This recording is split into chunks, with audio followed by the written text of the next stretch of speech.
Good afternoon. Well, actually, it's evening. Good evening, good evening, good evening.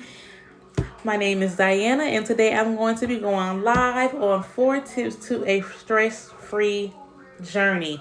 So, if you are joining in on my live tonight, if you can just drop your name, where you from, I'm going to drop some tips today on a stress free sewing journey.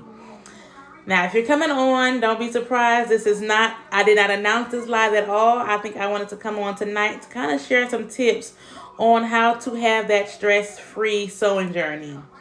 So if you are new to my page, if you don't recognize who I am, I'm going to give myself a brief introduction, and then I'm going to share some tips today. Hey, Angeline. My name is Diana, and I am the creator, the instructor for So Unique Studio. I am located right here in Virginia Beach, Virginia. So I have a sewing studio, of course, where I teach beginners how to sew. So that creation, that idea they have in their mind, I bring it to life through sewing. I also have a hands-on, of course, and online sewing course. My course is tailored for beginners, people that have absolutely no experience in sewing. So today I'm going to share some tips because I see this so often. I see people that are struggling, they're stressed out. I see it day to day in my classes. Hey, how are y'all doing tonight? If you have any questions as I'm going along, just drop them in the comments. But like I was saying, I see people that are stressed out about sewing. Now, for myself, I'm going to give you a background on how long I've been sewing, so on and so forth. I've been sewing for 5 years. So in the beginning of my sewing journey, I stress was like at the top of the list. I was stressed that I wanted to throw my sewing machine out the window, but that got me nowhere. So this is something that I want to teach my students is to have that stress-free sewing journey, because when you're stressed trying to sew, those two don't mix. Sewing requires a lot of concentration, and you need to be focused in order to get the job done. So I'm going to go over these tips that I have that I wrote down. My notes are over here. So if you see me looking over here, that is why. So the first tip that I wanted to share tonight is do one project at a time.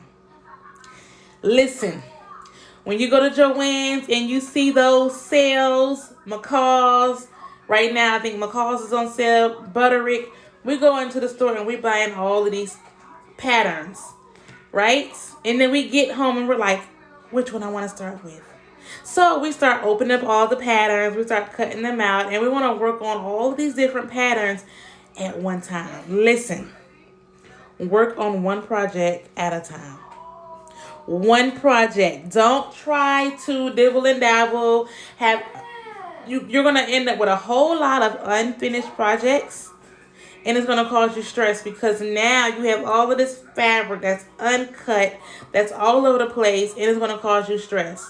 So at a max 2. So keep it between 1 to 2 projects. I would say make sure that they're similar. So don't work on a pair of pants and then have a shirt over here. Make sure the projects are similar and no more than 2 projects. Something that I do and I practice, I teach it to my students, and it's something that I do, is keep your sewing to 30, no more than 45 minutes a day or at a time, in one sitting.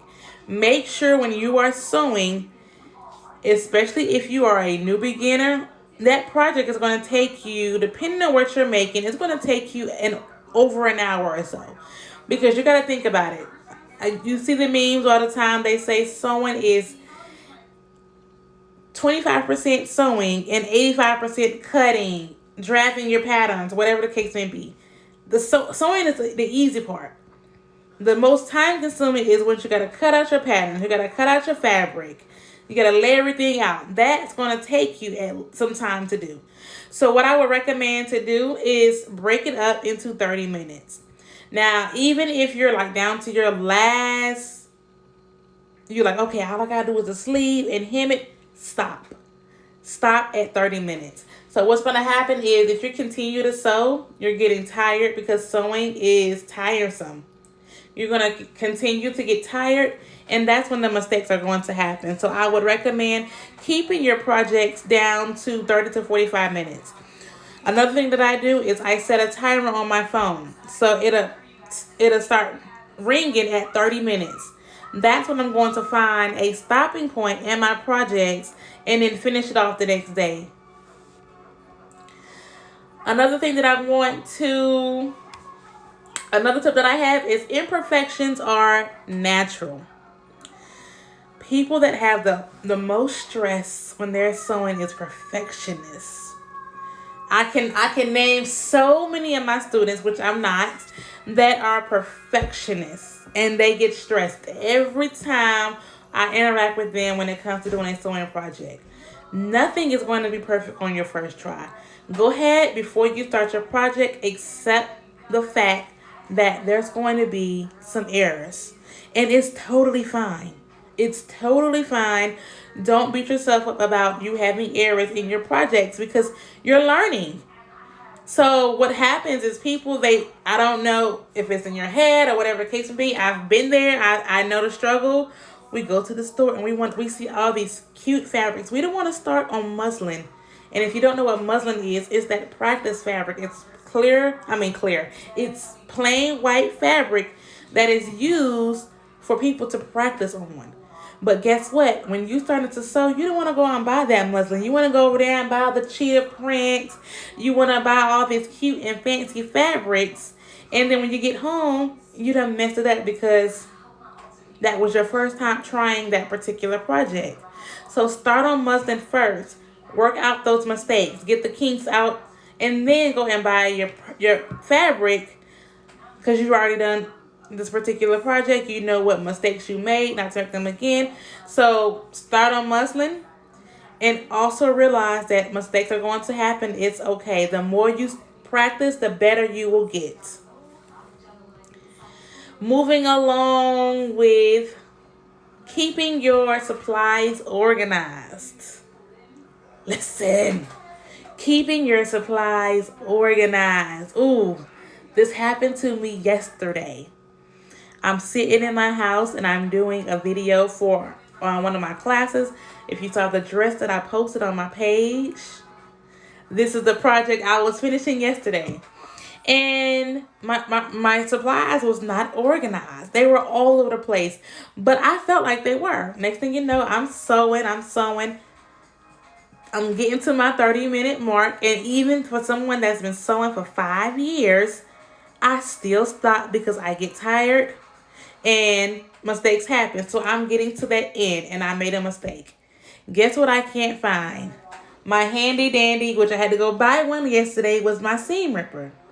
So now that I'm like down to the last wire. I'm like, this last piece of this project, it can be complete if I can finish. I'm gonna push it out. But mistakes started to happen and I couldn't find this handy dandy. And I wanted to throw my machine and the project to the side. But guess what? I said, you know what? I'm going to stop and I'll finish it tomorrow. So make sure that you keep your supplies organized. Whatever that project consists of, if you need a seam ripper, if you need a type of presser foot, whatever you need for that project, get it out ahead of time. That way you're not looking for things.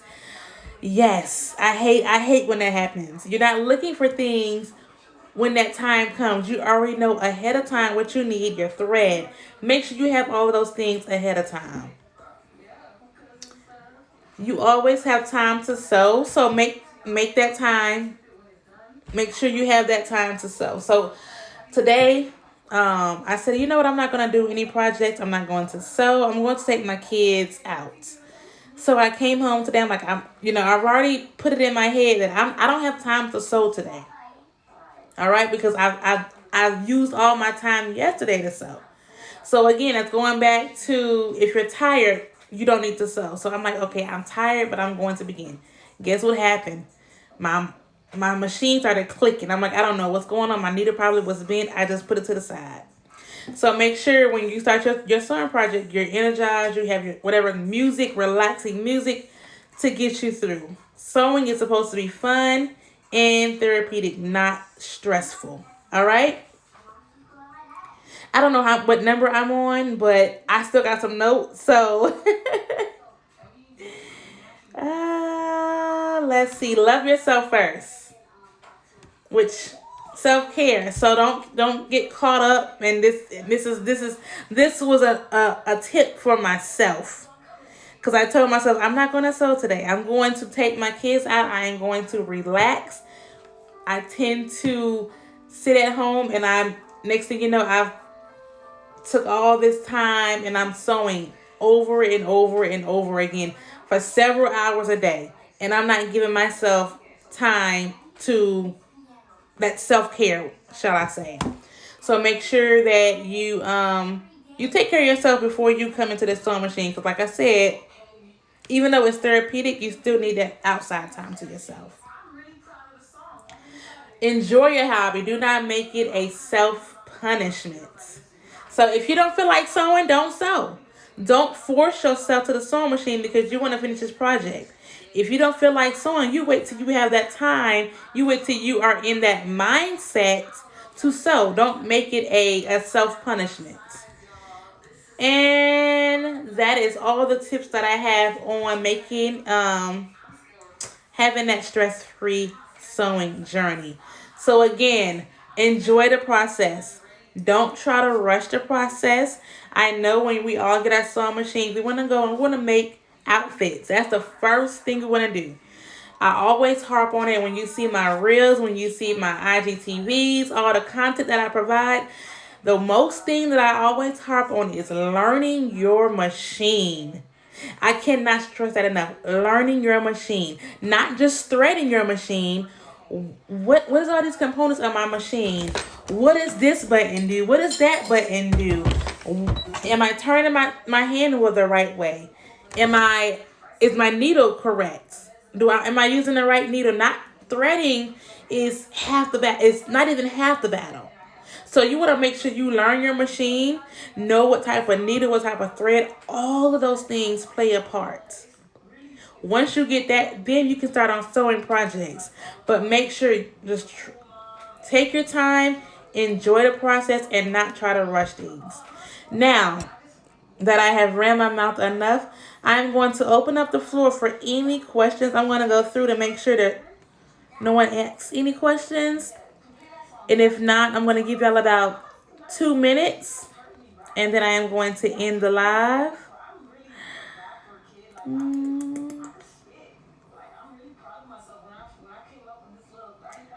Yes. Okay. I agree. I hate when this happens. Great tips. Thank you. I'm starting my bags one thing at a time. One thing at a time, Angeline. You already know this. All right. Well, if I don't have any questions, you will see me more on live. If you have not already, subscribe to my newsletter.